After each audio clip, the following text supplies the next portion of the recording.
এবার নজর রাখি একটু কুমারগঞ্জের দিকে, তার কারণ সেখানেও একই রকম ঘটনা। বিচারাধীন তালিকায় দুবারের বিধায়কও ভোটার লিস্টে বিচারাধীন তালিকায় তোরাব হোসেন মণ্ডলের নাম।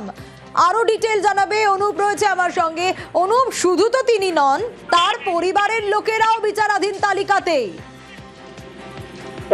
দেখো, তিনি যেটা জানিয়েছেন যে তার নামটাই শুধু বিচারাধীন তালিকায় রয়েছে, তার পরিবারের সকলের নাম কিন্তু সঠিকভাবেই রয়েছে। কারণ তার ছেলেরা রয়েছে, তার ছেলেরা চাকরি করে, তাদের নাম রয়েছে।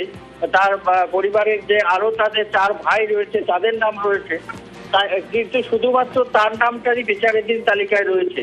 এতেই কিন্তু তিনি সরব হয়েছেন যে এটা উদ্দেশ্য প্রণোদিতভাবে করা হচ্ছে। কারণ তাকে হিয়ারিং এর জন্য ডাকা হয়েছিল, সেখানেও কোনো কারণ তাকে দেখাতে পারেনি। সেখানে তিনি তার 2002 সালে যে সেখানে ভোটার লিস্ট, সেখানে তার নাম, তার বাবার নাম তিনি দেখিয়েছেন বলে তিনি দাবি করছেন। তখন তাদেরকে বলেছিল যে আমরাও বুঝতে পারছি না। বেশ, এর আগে আমাকে এসআইআর এর হিয়ারিং এর টাইমে আমাকে নোটিশ করেছিল। আমি হিয়ারিং এর যেই দিন ছিল সেই দিনে আমি হিয়ারিং এ হাজির হয়েছিলাম। আমার 2002 সালে আমার ভোটার লিস্টের জেরক্স, তারপরে আমার মাধ্যমিকের সার্টিফিকেট, অ্যাডমিট কার্ড, আমার যে পেনশনের যাবতীয় কাগজপত্র জমা দিয়েছি। তারা বলেছিল যে আপনার কোনো সমস্যা নাই, কিন্তু এখন দেখতেছি যে সেটা বিচারাধীন হয়ে আছে। তো আমাকে খুব অবাক লাগতেছে। বিচারাধীন তালিকায় জলঙ্গির বিধায়কও। এসআইআর এর পর তালিকায় বিচারাধীন আব্দুর রাজ্জাক। মুর্শিদাবাদের জলঙ্গি বিধানসভার 3 বারের বিধায়ক তিনি, আর সেক্ষেত্রে তারও একই রকম অভিযোগ। প্রণব রয়েছে আমার সঙ্গে। প্রণব, জমা দিয়েছেন তো সব নথিপত্র হিয়ারিং এ যখন ডাকা হয়েছিল, তাহলে তারপরেও কি কারণ, কেন তার নাম বিচারাধীন তালিকায়?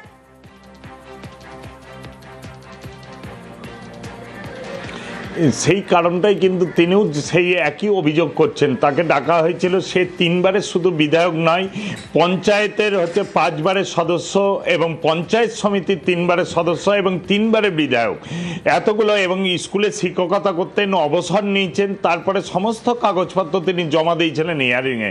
তারপরেও কিন্তু তার নামের পাশে দেখা যাচ্ছে বিচারাধীন। তিনি বলছেন সাধারণত 3 বারের বিধায়কের যদি এই অবস্থা হয়, তাহলে সাধারণ মানুষের তো কি অবস্থা হবে সেটা বলাই যায়।